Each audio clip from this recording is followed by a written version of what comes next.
Un jurado en el estado de Wisconsin encontró a una funcionaria electoral culpable de fraude electoral.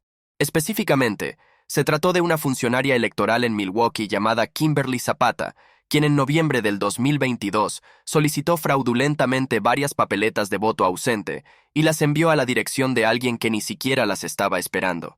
Sin embargo, no todo es como parece en este caso, y los detalles son bastante extraños, por decirlo menos. Así que vamos a revisarlos juntos. En noviembre del 2022, justo antes de las elecciones de mitad de período, ocurrió algo extraño. Una representante estatal de Wisconsin, Janelle Brandgen, abrió su buzón en casa y encontró 3 papeletas de voto militar auténticas que le fueron enviadas. Cito: la representante Brandgen recibió 3 boletas militares auténticas en su hogar dirigidas a Holly, una mujer que nunca ha vivido allí. Brandgen creía que esto era parte de un esquema para robar votos en Wisconsin. Como tal, la representante estatal emitió una alerta pública que incluía una foto de las 3 papeletas que recibió. Puede verlas en su pantalla. Luego, el departamento del sheriff del condado lanzó una investigación oficial y después de varios días de investigación, descubrieron que estas papeletas no fueron enviadas por error. En cambio, fue la señorita Kimberly Zapata quien las solicitó utilizando información falsa. Específicamente, así es como se describe en la denuncia penal. Y solo como referencia general, durante este periodo de tiempo en noviembre de 2022, la señorita Zapata estaba sirviendo como subdirectora de la Comisión Electoral en la ciudad de Milwaukee. Cito: en la mañana del 25 de octubre, Kimberly Zapata inventó 3 nombres con números de seguro social falsos y solicitó boletas electorales ausentes militares en esos nombres a través de MyVote Wisconsin, la base de datos de votantes del estado. Lo que significa que una mañana, aproximadamente 2 semanas antes del día real de las elecciones, la señorita Zapata ingresó al sitio web público del estado, escribió 3 nombres falsos y 3 números de seguro social falsos, y eso fue todo lo que se necesitó para que se enviara una papeleta militar de voto ausente real a la dirección que ella escribió. Esto podría parecer impactante hasta que te das cuenta de que, cito, bajo la ley de Wisconsin, alguien que solicita una boleta electoral ausente militar no necesita registrarse para votar ni proporcionar ninguna identificación con foto para obtener una boleta electoral ausente. Cualquier solicitud automáticamente resulta en la emisión de una boleta. Quiere decir que esto no fue un error y que esto no fue algo posible solo por el hecho de que la señorita Zapata era una funcionaria electoral de alto rango en el estado. En cambio, así es como funciona el sistema en Wisconsin. Cualquiera puede ingresar información, real o falsa, y eso es todo. Sus papeletas llegarán dentro de varios días hábiles. Es realmente un sistema sorprendente. En este punto, podría preguntarse por qué diablos debería hacer esto, y aún más específicamente, por qué Kimberly Zapata, quien era una funcionaria electoral, enviaba estas papeletas de voto ausente a la casa de una representante estatal republicana, especialmente una representante que en algún momento estaba tratando de anular los resultados de las elecciones de 2022. Y aquí es donde la historia da un giro un poco inesperado porque según la denuncia penal, aquí es lo que aparentemente sucedió. Cito: la directora ejecutiva de la Comisión Electoral de Milwaukee envió a Zapata un artículo el lunes sobre alguien solicitando boletas militares y enviándolas a la representante estatal Janelle Brandgen. Ella envió a Zapata una declaración de Brandgen en la que Brandgen comentaba lo fácil que era recibir boletas militares, a lo que Zapata respondió: ella tiene un punto. Luego, Zapata le dijo a la directora ejecutiva de la Comisión Electoral el martes que ella creó los votantes falsos y envió las boletas a la legisladora para mostrar lo fácil que es cometer fraude de esta manera. Zapata hizo esto porque quería hacer un punto de que hay fraude en existencia. Ella declaró que quería que la verdad saliera a la luz para que pudieran enfocarse en problemas reales. ¿Y qué pasó supuestamente? El director ejecutivo del departamento electoral mostró un artículo a la subdirectora, la señorita Zapata, sobre alguien haciendo estas solicitudes falsas de papeletas por correo y teniendo éxito. La señorita Zapata miró el artículo y al día siguiente le dijo a su jefe que ella fue quien lo hizo. Ella misma solicitó estas 3 papeletas por correo utilizando un nombre falso y envió esas papeletas a la representante Brandgen, quien debo mencionar en este momento era la copresidenta de la Comisión Electoral de la Asamblea Estatal, así que ella es la mujer que realmente puede efectuar algún cambio. La señorita Zapata le contó a su jefe que ella fue quien hizo esto. Y eso es exactamente por qué este caso en particular es tan extraño, porque aunque técnicamente la señorita Zapata cometió fraude electoral, lo hizo para demostrar visceralmente que el fraude electoral era posible.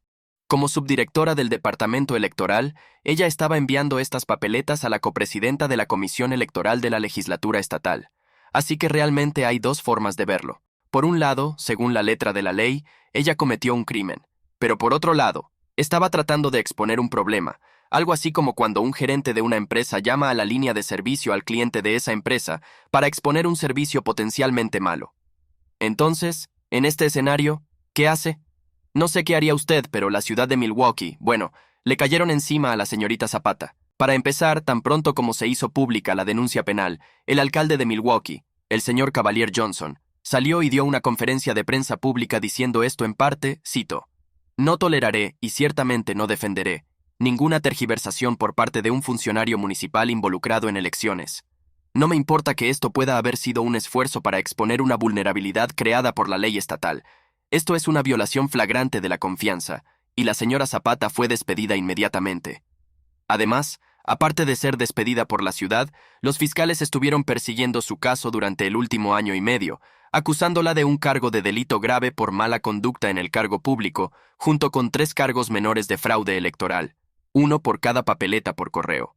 Ahora, durante el juicio real, el abogado defensor trató de argumentar que la señorita Zapata era esencialmente una delatora, o informante, y que no pretendía hacer daño a nadie, pero por otro lado, el fiscal adjunto dijo que la señorita Zapata actuó de forma independiente y rompió la ley. Cito: "No es una delatora, no está exponiendo información, está cometiendo fraude electoral.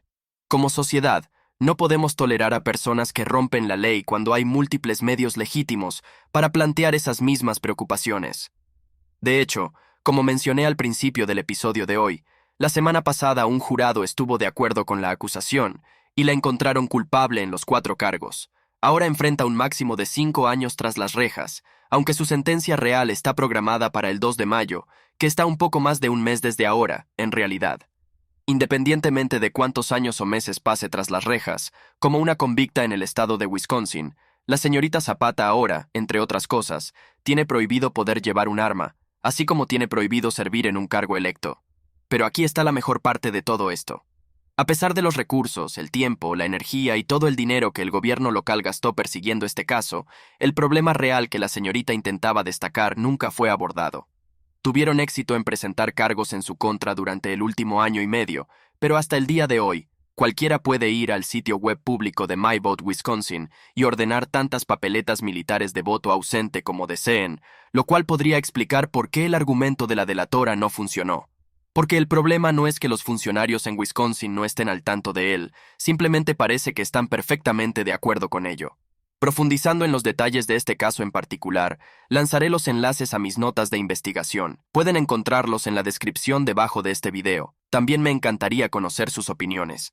¿Creen que la señorita Zapata era una auténtica delatora en el estado de Wisconsin que simplemente intentaba corregir este bache legal? ¿Creen que el juicio en su contra fue justo? ¿O creen que el Estado hizo bien en presentar cargos en su contra hasta el final?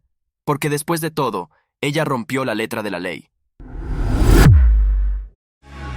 Hace unos días, un funcionario oficial dentro de la Junta Electoral de Chicago salió y anunció que de alguna manera aproximadamente 9,000 boletas enviadas por correo no fueron contabilizadas por error en las elecciones estatales que se llevaron a cabo la semana pasada. O, dicho de otra manera, desde otra perspectiva, el funcionario electoral salió y dijo que aproximadamente 9,000 boletas enviadas por correo previamente no contabilizadas fueron encontradas en una jaula en algún lugar de Chicago. Específicamente, el funcionario electoral en cuestión aquí es el señor Max Weber. Él es el director de información pública en la Junta Electoral de Chicago. Y aquí está parte del comunicado público que lanzó la semana pasada, cito: "Al sumar el número total de boletas por correo que la Junta había recibido hasta ahora, omití por error boletas adicionales que llegaron por correo la noche del 18 de marzo, un día antes del día de las elecciones. Cambié la velocidad por precisión al informar los números esta semana tan rápido como pude. Lamento sinceramente este error de mi parte y la confusión que ha causado a los votantes de Chicago. Compartiré números actualizados solo cuando sean precisos y verificados". Ahora déjenme darles un poco de contexto sobre este caso en particular, porque los detalles aquí son bastante extraños, por decirlo menos. Aquí están en cuestión las elecciones del condado de Cook para fiscal estatal. Para su referencia, la oficina del fiscal estatal del condado de Cook es la segunda más grande del país, justo detrás de Los Ángeles, y durante los últimos 8 años, el cargo de fiscal estatal del condado de Cook ha sido ocupado por la señora Kimberly Fox, y aunque es posible que no vivas en Chicago, es posible que hayas escuchado sobre algunas de las políticas creativas que implementó la señora Fox, cito. Una vez que asumió el cargo, Fox anunció que no permitiría que sus fiscales procesaran ciertos delitos, incluidos ciertos robos y delitos relacionados con drogas. No se les permitía solicitar fianza para la mayoría de los delincuentes y se les prohibía buscar sentencias apropiadas incluso para delincuentes violentos reincidentes. En los 6 años anteriores a su elección como fiscal del condado de Cook, Chicago experimentó un promedio de 455 homicidios por año, 2010-2015. Eso seguía siendo un número alto, pero en 2016, el año en que Fox fue elegida, los homicidios aumentaron a 778 y hasta 2021 han promediado 680 por año. Solo en 2021 hubo 797 homicidios. Fox también efectivamente declaró temporada abierta en las tiendas minoristas al elevar el umbral para procesar el hurto agravado a $1,000 por incidente, a pesar de la determinación de la legislatura de Illinois de que una cantidad menor debería ser suficiente para considerarse un delito grave.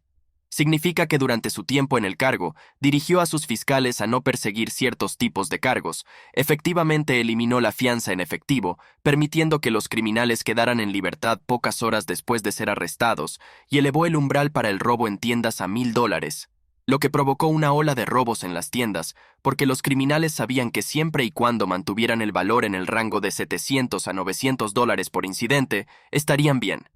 Como dato curioso, fue la señora Kimberly Fox quien decidió retirar los cargos contra el señor Jussie Smollett a pesar de todas las pruebas en su contra. Al ver lo evidente después de cumplir 2 mandatos en el cargo, la señora Kimberly Fox decidió no postularse para un tercer mandato, dejando el cargo de fiscal estatal abierto a los retadores. Sin embargo, el condado de Cook es un bastión demócrata, por lo que la verdadera carrera es la primaria demócrata, donde quien gane prácticamente habrá ganado las elecciones generales. En esta línea, había 2 candidatos compitiendo por la nominación demócrata, la señorita Eileen Burke y el señor Clayton Harris III. Las diferencias entre estos 2 candidatos son bastante notables. Por ejemplo, la señorita Eileen Burke, una ex jueza de un tribunal de apelaciones, era ampliamente considerada en la zona como una candidata firme en contra del crimen. Durante una entrevista con Associated Press, la señorita Burke declaró que deberíamos estar prosperando, y no lo estamos debido al crimen. Esto es algo que podemos solucionar. La decisión de Kim Fox de no procesar robos por debajo de los $1,000 como delitos graves no disuade el crimen, lo promueve. Por otro lado, tiene al señor Clayton Harris, quien prometió mantener las políticas vigentes si fuera elegido. También agregó que castigo penal debe tener en cuenta las disparidades raciales.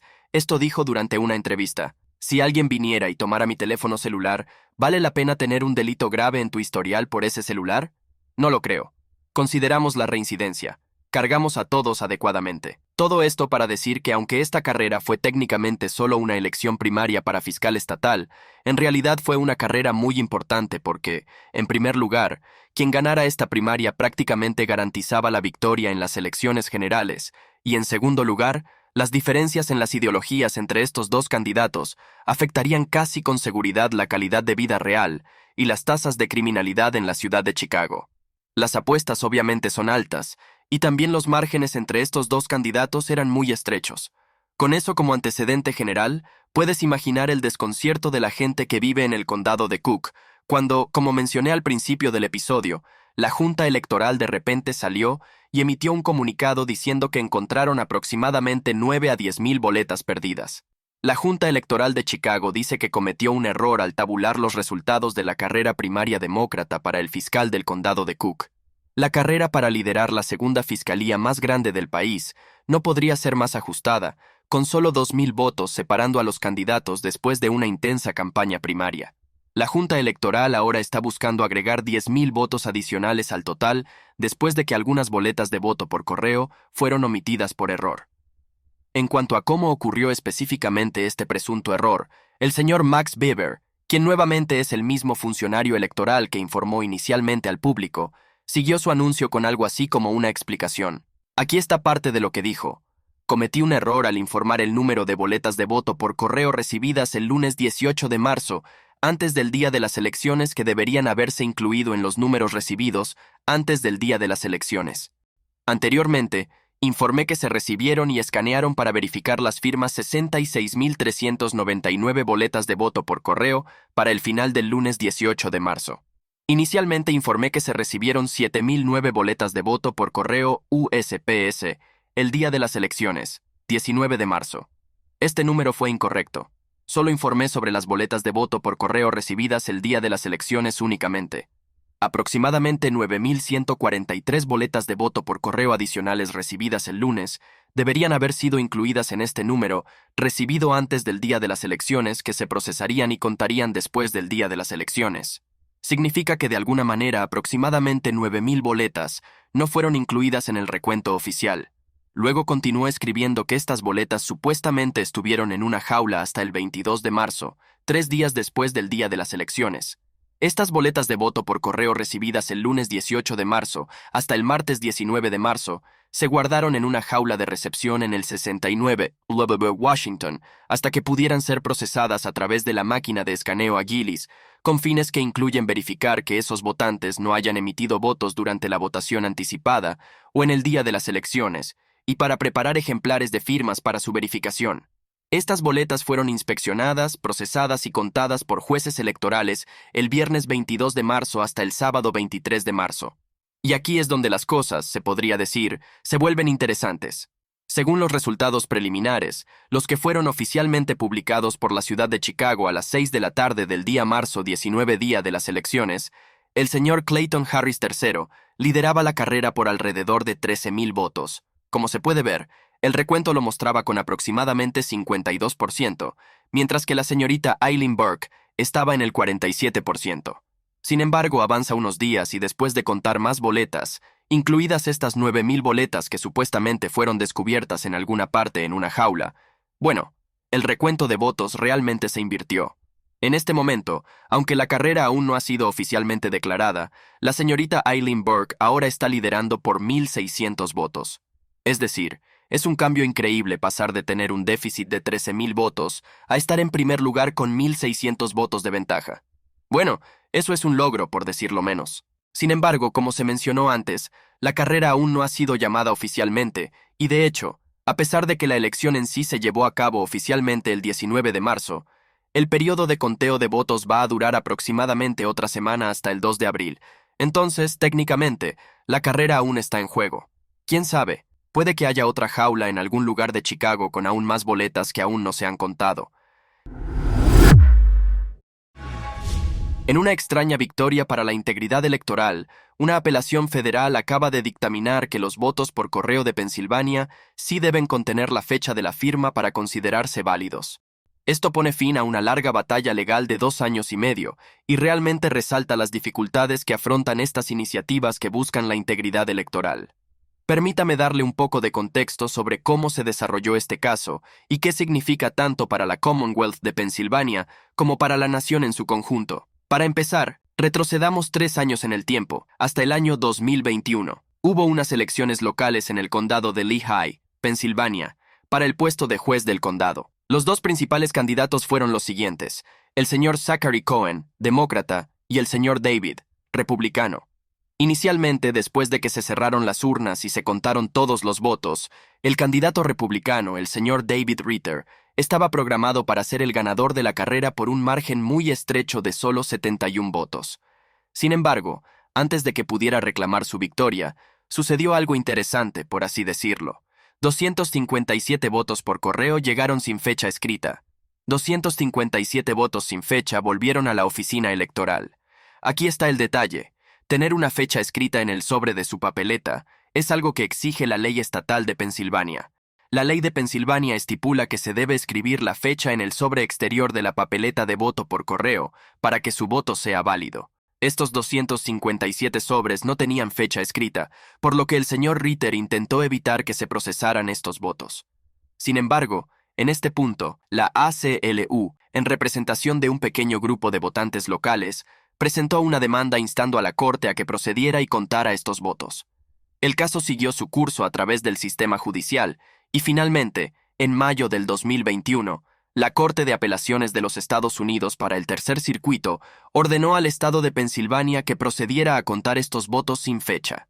Explicando su razonamiento general, el juez Theodore McKee, quien fue nombrado para la Corte por Bill Clinton, citó: "El Congreso aprobó la disposición de materialidad de la Ley Federal de Derechos Civiles para garantizar que los votantes calificados no fueran privados de sus derechos por requisitos insignificantes que impedían que los votantes elegibles emitieran su voto, pero que no tenían nada que ver con determinar las calificaciones para votar. Ignorar las papeletas porque el sobre exterior no tenía fecha, aunque la papeleta sin lugar a dudas se recibió antes de la fecha límite para votar, no sirve para ningún propósito más que para privar del derecho de voto a votantes calificados. Esto es exactamente el tipo de privación de derechos que el Congreso buscaba prevenir. Y así, porque la Corte de Apelaciones falló en contra del señor Ritter, las papeletas sin fecha fueron procesadas. Y no podrá creerlo.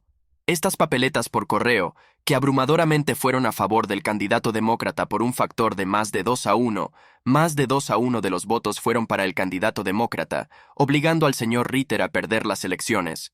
Después de que estos votos fueran el demócrata, terminó con 32.669 votos, mientras que el señor Ritter, republicano, tenía 32.664 votos. Esto significa que la inclusión de estas papeletas por correo sin fecha cambió por completo la carrera, llevando al señor Ritter de tener un margen de victoria de 71 votos a, en cambio, perder por 5 votos. Así que el señor Ritter apeló esta decisión hasta llegar a la Corte Suprema, con la esperanza de que la Corte más alta del país ordenara a la oficina electoral que siguiera las leyes estatales tal como están escritas. Y no lo creerá, un corto año y medio después, la Corte volvió y falló a su favor. Específicamente en octubre del 2022, la Corte Suprema de los Estados Unidos anuló la decisión anterior que fue tomada por la Corte de Apelaciones del Tercer Circuito. Aquí está lo que escribieron en la sentencia. La sentencia queda anulada y el caso se remite a la Corte de Apelaciones de los Estados Unidos para el Tercer Circuito con instrucciones de desechar el caso como improcedente. Y la razón por la que esto solo es una victoria parcial es porque a pesar de que la Corte Suprema de los Estados Unidos anuló el fallo de la Corte de Apelaciones, no cambió el hecho de que el señor Ritter perdió su elección. Además, técnicamente ni siquiera detuvo al estado de Pensilvania de poder hacer esto nuevamente. Lo que significa que después de la decisión de la Corte Suprema de los Estados Unidos, el estado de Pensilvania podría nuevamente contar las papeletas sin fecha. Lo único que logró realmente esta decisión de la Corte Suprema de los Estados Unidos de 2022 fue que se desestimara la decisión anterior, la de la Corte de Apelaciones del Tercer Circuito, lo que permitió que dicha decisión anterior se usara como precedente en un caso similar. Lo que fue una decisión muy oportuna, ya que las elecciones de mitad de período estaban a la vuelta de la esquina. El mismo día que la Corte Suprema de los Estados Unidos emitió esta decisión, la Secretaria de Estado de Pensilvania salió y emitió una guía para todos los condados del estado de Pensilvania con respecto a las papeletas sin fecha. Esto es lo que decía específicamente la guía, y solo como referencia, esta guía fue enviada por la señorita Leigh Chapman, que en ese momento era la Secretaria de Estado interina de Pensilvania. Se espera que cada condado incluya las papeletas sin fecha en sus resultados oficiales para las elecciones del 8 de noviembre, de acuerdo con la guía del Departamento de Estado. Y si realmente miramos la guía a la que ella se refería, aquí está lo que decía, cito: "Cualquier sobre de devolución de papeleta que no esté fechado o que esté fechado con una fecha incorrecta, pero que haya sido recibido a tiempo por el condado, se incluirá en el recuento de votos". Lo cual está muy bien, excepto por el hecho de que esta guía es técnicamente ilegal. Esto es porque según la ley estatal de Pensilvania, cualquier votante que utilice una boleta de voto ausente o por correo debe completar, fechar y firmar la declaración impresa en el sobre utilizado para enviar dicha boleta. Lo que significa que la guía emitida a todos los condados de Pensilvania antes de las elecciones de mitad de período de 2022 contradecía directamente el lenguaje claro de la ley. Y así, básicamente, porque la Corte Suprema de los Estados Unidos no abordó el caso del señor Ritter, el Departamento de Estado de Pensilvania intentó hacer exactamente lo mismo nuevamente, para asegurarse de que todas las papeletas por correo sin fecha se contaran independientemente de lo que dijera realmente la ley estatal de Pensilvania. Sin embargo, en lugar de esperar hasta que terminara la elección, los republicanos de Pensilvania presentaron una demanda antes de las elecciones de mitad de período del 2022, diciendo esto en parte: Los republicanos están responsabilizando a los demócratas de Pensilvania por su descarado desafío a la Corte Suprema y a las normas debidamente establecidas por la legislatura. Los demócratas de Pensilvania tienen un historial de fracasos en la integridad electoral y los habitantes de Pensilvania merecen algo mejor. Esta demanda es el último paso en los esfuerzos republicanos para promover elecciones libres, justas y transparentes en el estado de Keystone. Así que una vez más, después de varias semanas más de idas y venidas legales, los republicanos salieron victoriosos con el fallo de la Corte Suprema Estatal a su favor y determinando que la guía emitida por la Secretaría de Estado era de hecho ilegal, y la Corte Suprema Estatal ordenó que todos los condados dentro del estado no cuenten ninguna de las papeletas sin fecha. Aquí está específicamente lo que dijeron como parte de su fallo nuevamente en el año 2022. Cito: se ordena a las juntas electorales de los condados de Pensilvania que se abstengan de contar cualquier boleta de voto ausente y por correo recibida para la elección general del 8 de noviembre del 2022 que esté contenida en sobres exteriores sin fecha o fechados incorrectamente. Por la presente, ordenamos a las juntas electorales de los condados de Pensilvania que separen y conserven cualquier boleta contenida en sobres exteriores sin fecha o fechados incorrectamente. Así que la razón por la que esto fue solo una victoria parcial es porque aunque la Corte Suprema Estatal ordenó que las papeletas no se contaran en esta elección, aún dejaron la puerta abierta para más adelante, diciendo a los condados que conservaran sus papeletas sin fecha en caso de que se contaran más adelante.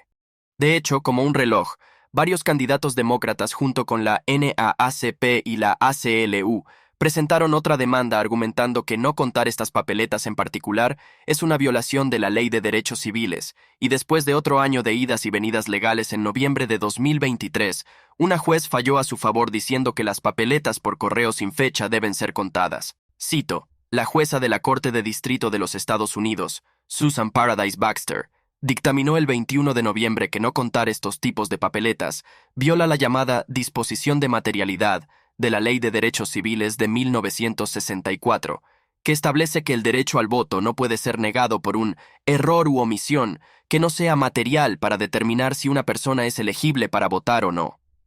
Como parte de su orden, la jueza escribió que la ley federal prohíbe a un estado erigir obstáculos inmateriales como este para votar, y así, esto fue emitido en noviembre pasado. Sin embargo, ya que esta es una batalla interminable, el Comité Nacional Republicano apeló la decisión y después de otros 6 meses, hace solo 3 días, la Corte falló a su favor. Específicamente la Corte de Apelaciones de los Estados Unidos para el Tercer Circuito, la misma Corte que hace muchos años negó al señor Ritters la elección, en realidad falló a favor de los republicanos. Aquí está parte de lo que dijo la Corte de Apelaciones en su mayoría hace unos días. Una ley estatal que establece que los votantes deben completar, fechar y firmar los sobres que contienen las papeletas no está impedida por la Ley de Derechos Civiles de 1964.